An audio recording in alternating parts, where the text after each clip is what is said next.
ఆంధ్రప్రదేశ్లో majority exit polls అన్ని కూటమి అధికారంలోకి రాబోతోంది అంటూ చెప్తున్నటువంటి నేపథ్యంలోనే ఆంధ్రప్రదేశ్లోని అధికారులు అలర్ట్ అయ్యి చంద్రబాబు గారికి హై సెక్యూరిటీని ఏర్పాటు చేశారని, ఆయన నివాసంతో పాటుగా తెలుగుదేశం పార్టీ కార్యాలయాల్లో కూడా భద్రతను పెంచారు అంటూ ఒక వార్త సోషల్ మీడియాలో చక్కర్లు కొడుతున్న నేపథ్యంలో ఈ అంశం మీద మనం ఈ రోజు విశ్లేషణ చేసుకునేటువంటి ప్రయత్నం చేద్దాం. ప్రస్తుతం మనతో పాటు ఉన్నారు తెలుగుదేశం పార్టీ అధికార ప్రతినిధి ప్రసాద్ గారు. సార్తో మాట్లాడు. Sir, hi sir. నమస్కారం అండి. మీకు ప్రేక్షకులకి వీక్షకులకి అందరికీ హృదయపూర్వక నమస్కారాలు. నిన్న మెజారిటీ ఎగ్జిట్ పోల్స్ అన్ని కూడా ఆంధ్రప్రదేశ్ లో కూటమి అధికారంలోకి రాబోతున్నాయి అంటే ఢంకా బజాయించి చెప్పినటువంటి నేపథ్యంలో ఈరోజు అధికారులు అలర్ట్ అయ్యి చంద్రబాబు గారికి భద్రతను పెంచారని, ఆయన నివాసంతో పాటుగా తెలుగుదేశం పార్టీ కార్యాలయాల్లో కూడా భద్రత పెంచినట్లుగా కొన్ని వార్తలు అయితే వస్తున్నాయి. ఏంటి ఆ వార్తలో వాస్తవం ఉందంటారా? నిన్న 6:30 నుండి ఎప్పుడైతే ఎగ్జిట్ పోల్స్ అనౌన్స్ అయిందో మొత్తం ఆంధ్ర రాష్ట్ర అధికారులు కానీ, పబ్లిక్ కానీ, పొలిటికల్ అబ్జర్వర్స్ కానీ, మీడియా కూడా అలర్ట్ అయింది. అందులో ఇది ఎక్స్పెక్ట్ చేసినటువంటి ఎగ్జిట్ పోల్సే, దీంట్లో ఏం సందేహం ఏం లేదు. ఆ తర్వాత అధికారులకు కూడా ఒక సిగ్నల్ వెళ్ళింది, చంద్రబాబు నాయుడు గారు చీఫ్ మినిస్టర్ అవబోతున్నారని. తారక నివాసం ఉండవల్లిలో కానీ, తెలుగుదేశం పార్టీ కార్యాలయంలో కానీ వద్ద కానీ సెక్యూరిటీని బీఫప్ చేసినారు. ఎక్కువగా సెక్యూరిటీ మోహరించారు. వచ్చేపోయే వెహికల్స్ పార్కింగ్ అన్నిటిని కూడా పోలీసులు కంట్రోల్ చేస్తున్నారు. అంటే ఆంధ్రప్రదేశ్ లో కూటమి అధికారంలోకి రాబోతుంది అనేటువంటి సంకేతాలు అధికారులకు వెళ్ళాయా? అందుకే వాళ్ళు తగిన ఏర్పాట్లు చేస్తున్నారంటే, భద్రతను పెంచారంటే ఏం చెప్తారు సార్? క్లియర్ ఇండికేషన్స్ వచ్చేసింది. వాళ్ళందరూ అధికారులందరూ కూడా అలర్ట్ అయిపోయారు. మీరు చూడండి, జూన్ 4వ తేదీ మధ్యాహ్నం 1 గంటకి ఆ ప్రాంతంలో టీవీ డిబేట్లో వైసీపీ నాయకులు సజ్జల రామకృష్ణారెడ్డి కానీ, విజయసాయిరెడ్డి, సుబ్బారెడ్డి, ఇంకా వాళ్ళు వీళ్ళు వచ్చి ఏం మాట్లాడతారంటే, ఎలక్షన్ కమిషన్ మాకు సహకరించలేదు, పోలీసులు వన్ సైడ్ అయ్యింది, ఒక్క జగన్ని ఓడగొట్టడానికి ఇంతమంది కావాలన్నా, మమ్మల్ని ఈ విధంగా తెలుగుదేశం వాళ్ళు డబ్బు మద్యం ఎక్కువగా పంపిణీ చేసి గెలిచారు, ఇట్లాంటి స్టేట్మెంట్లు వస్తాయి. ఇప్పటి వరకు బీరాలు డాంబికాలు పలుకుతా ఉన్నారు వాళ్ళు. మేమే వచ్చేస్తాం, మేమే అధికారం చేపడతాం, మేము ఇది చేస్తాం, అది చేస్తాం అరుస్తున్నారు, గేంకారాలు చేస్తున్నారు. నిన్న సజ్జల రామకృష్ణారెడ్డి గారి యొక్క మాటల్లో తేట తెల్లమైపోయింది. ఆయన ఏం చెప్పాడు? ఎప్పుడైతే చంద్రబాబు నాయుడు గారు అల్లర్లు సృష్టించడానికి ప్రయత్నం చేస్తున్నాడు, పోలింగ్ కౌంటింగ్ స్టేషన్స్ లో ఆగడం చేయడానికి, గొడవలు సృష్టించడానికి తెలుగుదేశం వాళ్ళు ప్రయత్నిస్తున్నారు అని చెప్పేసి పేలమొఖం వేసుకొని మాట్లాడేశాడు. అయిపోయింది నిన్ననే. ఆయన ఎప్పుడైతే ఎగ్జిట్ పోల్స్ రావటం, వైసీపీ నాయకులంతా డీలా పడిపోవటం, ఇవన్నీ జరిగిపోయినాయి. మీరు చూడండి, జూన్ 4వ తేదీ ఈ పాటికి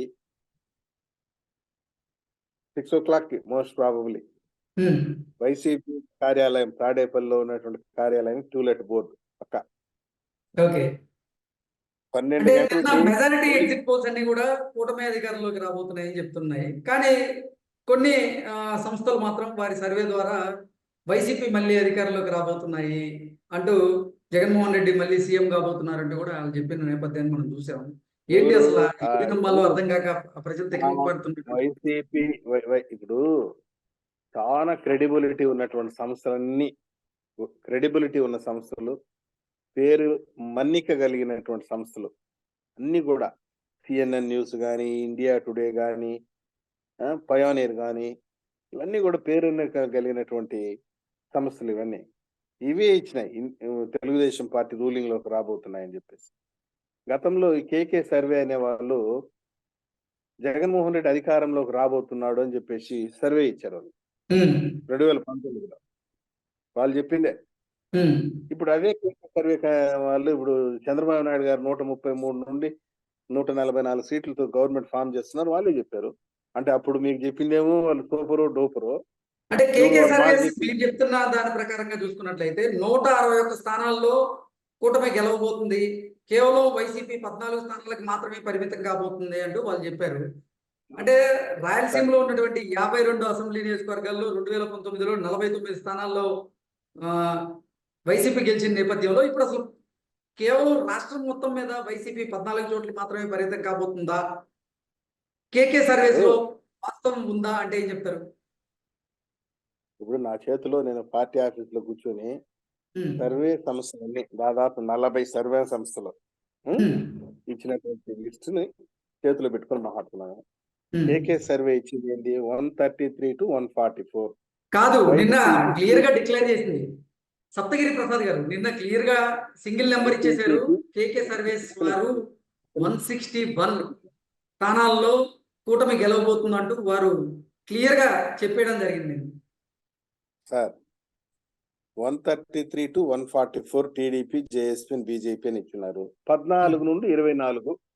ఇప్పుడు సర్వే సంస్థలన్నీ యాక్యురసీ అంటే ఏం వాళ్ళేం పోలింగ్ బూత్ లో పోయి చూసిండ్రు ఎవరెవరు నిన్న కొట్టేసినారు. నిన్న కేకే సర్వేస్ ప్రకటించేసింది, మేము చాలా యాక్యురేట్ గా చెప్తూ ఉన్నాము, 161 స్థానాల్లో కూటమి గెలవబోతుంది, కేవలం వైసీపీ 14 స్థానాల్లో మాత్రమే గెలిచే అవకాశం ఉంది అన్నట్లుగా కేకే సర్వేస్ నిన్న క్లియర్ గా చెప్పింది. అవును. ఇప్పుడు నేను ఒకటి చెప్తున్నాను సార్, ఏ సర్వే సంస్థ అయినా యాక్యురసీగా అంత పర్ఫెక్ట్ గా ఉండదు. +or-10 అటు ఇటుగా ఉంటుంది. అది ఓకే. మనం ఇది చేయలేం. ఆ? ఆ సర్వే సంస్థ గత సంవత్సరం 2019 ఎన్నికల గత ఎన్నికల్లో వైసీపీ అధికారంలోకి వస్తుందని చెప్పింది. ఉమ్, అది నిజమైంది. ఇప్పుడు అదే కేకే సర్వే సంస్థ టీడీపీ అధికారంలోకి వస్తుందని చెప్తున్నారు. ఉమ్, ఒక 10 సీట్లు అటు ఇటు కావచ్చు. అప్పుడేమో కేకే సర్వేని ఆకాశానికి ఎత్తుకున్నారు వైసీపీ వాళ్ళు. ఇప్పుడేమో ఉమ్, దూషిస్తా ఉన్నారు. ఉమ్, అంటే మీకు అనుకూలంగా డబ్బా కొడితేనేమో సూపరు డూపరు, ఉమ్, మాకు చెప్తేను ఇది ఫ్లాప్ వాటర్ ఫ్లాప్ అంటారా? ఉన్న 40 సంస్థల్లో దాదాపుగా 12 సంస్థలు మాత్రమే ఉమ్, వైసీపీకి అనుకూలంగా ఎగ్జిట్ పోల్స్ ఇచ్చినాయి. మిగతా 30 అందులో కూడా మీరు చూడండి, ఇండియా టుడే, పయానియర్ కానీ, సిఎన్ఎన్ న్యూస్ కానీ, ఏబిపి న్యూస్ కానీ, ఇవన్నీ జీ న్యూస్ కానీ, ఇండియా టీవీ కానీ, బిగ్ టీవీ కానీ, ఆర్టీవీ రవిప్రకాష్ గారు గాను, వీళ్ళందరూ కూడా పేరెన్నికి కలిగిన వాళ్ళందరూ కూడా తెలుగుదేశం అధికారంలోకి వస్తుంది సర్వే రిపోర్ట్. ఉమ్, అంతెందుకండి, కరెక్ట్ గా ఇంకొక 48 గంటలు ఉంది. ఉమ్. 48 గంటల్లో మధ్యాహ్నం 12 గంటలకి అంత పోలింగ్ బూత్లు ఖాళీ, ఇది కౌంటింగ్ స్టేషన్ ఖాళీ అయిపోతాయి. వైసీపీ వాళ్ళు ఓకే. ఎవరు ఉండరు. ఆ, 2 గంటలకు అంత ఊర్లో వదిలి వెళ్ళిపోతారు.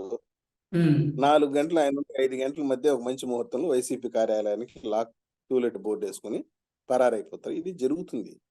ఓకే. అంటే మీకేం ఆ రోజే వైసీపీ కార్యాలయానికి ఒక తాళం వేసే పరిస్థితి వస్తుంటారా? నిమిషం, ఒక నిమిషం. ఇది సందర్భం కాబట్టి, సందర్భం వచ్చింది కాబట్టి చెప్తున్నా నేను. వైసీపీ నాయకులు కానీ, కార్యకర్తలు కానీ, వైసీపీ జెండా మోసిన వాళ్ళు కానీ, వైసీపీ కోసం రాత్రి పగులు కష్టపడిన కార్యకర్తలు కానీ ఎవ్వరు కూడా అభద్రతా భావంతో భయంతో బతకవలసిన పని లేదు. మీరు అధికారంలోకి వచ్చిన తర్వాత 2019లో మా పైన దాడులు చేశారు, తప్పుడు కేసులు పెట్టారు, మమ్మల్ని ఊర్లో వదిలి వెళ్ళగొట్టారు, మా పైన భౌతిక దాడులు చేసి హత్యలు చేశారు, కిరాతకం చేశారు, రక్తపాతం సృష్టించారు, గృహ దహనాలు చేశారు, ఆస్తులు తగలబెట్టారు, మామిడి తోటలు, చీనీ తోటలు, నిమ్మ తోటలు నరికారు, మమ్మల్ని ఆర్థికంగా ఇబ్బంది పెట్టారు. మీ పైశాచికత్వానికి పరాకాష్ట అయింది ఉమ్, అధికారం చేతుల్లోకి వచ్చిందని చెప్పేసి. అధికారం ఎప్పుడు చూడలేకుండా చూశారు కదా, ఆ యొక్క దీంతో దురహంకారంతో ప్రవర్తించారు. మేము ఆ విధంగా ప్రవర్తించము, మీరెవరు అభద్రతా భావానికి లోను కావాల్సిన అవసరం లేదు, ప్రశాంతంగా మీ మీ మీ గ్రామాల్లో బతకండి. ఉమ్, మా దృష్టి అంతా ప్రజల సమస్యలు. మాకి 144 సీట్లు ఇచ్చినా, 130 సీట్లు ఇచ్చినా, ప్రజలు 100 సీట్లు ఇచ్చినా ఉమ్, మిమ్మల్ని వేధించడానికి కాదు ఇచ్చుండేది, వాళ్ళని పరిపాలించడానికి, ప్రజలను పరిపాలించడానికి ఇచ్చారు. కానీ మీ పైన కక్ష సాధింపు చర్యలు తీసుకునేదానికి ఇవ్వలేదు. Um. Take it for granted. ఈ పనులు ఓకే. హ్యాపీగా చేసుకోండి, సంతోషంగా ఉండండి. మీరు చేసిన దాన్ని నేను చేశాను అనుకోండి, మీకు మాకు ఏం తేడా ఉంటుంది? కాబట్టి సర్వే సంస్థలు నిజమే చెప్తున్నాయి. రేపు జూన్ 4వ తేదీ ఇవన్నీ యథార్థంగా సాగుతున్నాయి. అసలు కూటమికి ఎన్ని స్థానాలు వచ్చే అవకాశం ఉంది అంటే ఏం చెప్తారు సార్? అంటే కొన్ని సర్వే సంస్థలు 120 నుంచి 130 లోపల రాబోతున్నాయి అంటూ చెప్తున్నటువంటి నేపథ్యంలో అసలు మీ అభిప్రాయం ఏంటి? కూటమికి ఎన్ని స్థానాలు వచ్చే అవకాశం ఉందంటే ఏం చెప్తారు? పబ్లిక్ పల్స్ 130 సీట్లు. జూన్ 4వ తేదీ చంద్రన్న తుఫాన్ స్టార్ట్ అవుతుంది. శ్రీకాకుళం నుండి చిత్తూరు వరకు గంటకు 130 కిలోమీటర్ స్పీడ్ లో తుఫాను కొడుతుంది. ఇది ఉమ్. 140కి పెరిగినా ఈ వేగం మీరు ఆశ్చర్యపోవడం లేదు. ఓకే. కానీ ఈ తుఫాన్లో చంద్రన్న తుఫాన్లో ఎవరైనా వైసీపీ బడా నాయకులు గల్లంత అయిపోతే మాకు సంబంధం లేదు. ఓకే. కాబట్టి అందరూ అంటే జాగ్రత్త. 161 వచ్చి జగన్మోహన్ రెడ్డి రికార్డుని కూడా బద్దలు కొట్టే అవకాశం ఉందంటారా? పక్కాగా జనం కసితో ఓటేసినారు. వైసీపీ నాయకులు కొన్ని ఆరోగ్య సూత్రాలు పాటించండి. అప్పుడప్పుడు నీరు తాగుతాండి. స్ట్రెస్ రిలీఫ్ కండి. ఎక్కువగా టీవీలు చూసి ఆ? ఓకే. ఆ, కాకుంటే ఏదైనా కొన్ని కామిక్ సీరియల్స్ అవి ఏదైనా ఉంటే చూసి కొంచెం రిలాక్సేషన్ స్ట్రెస్ బస్టర్స్ తో కాలక్షేపం చేయండి. అంటే ముందస్తు జాగ్రత్తలు తీసుకోవాల్సిన అవసరం ఉందంటారు. తీసుకోవాలి ఖచ్చితంగా. బీపీలు గుండెపోట్లు ఉండే వాళ్ళు ఎక్కువగా టీవీలు చూడొద్దండి. వైసీపీ నాయకులు ఓకే. తీవ్రమైనటువంటి రిజల్ట్స్ ఉంటాయి అని చెప్పి ఈ సందర్భంగా హెచ్చరిస్తున్నాం. ఓకే. ఏమైనా జరిగితే మనకు సంబంధం లేదు. ఓకే సార్, ప్రసాద్ గారు, thank you so much. Thank you.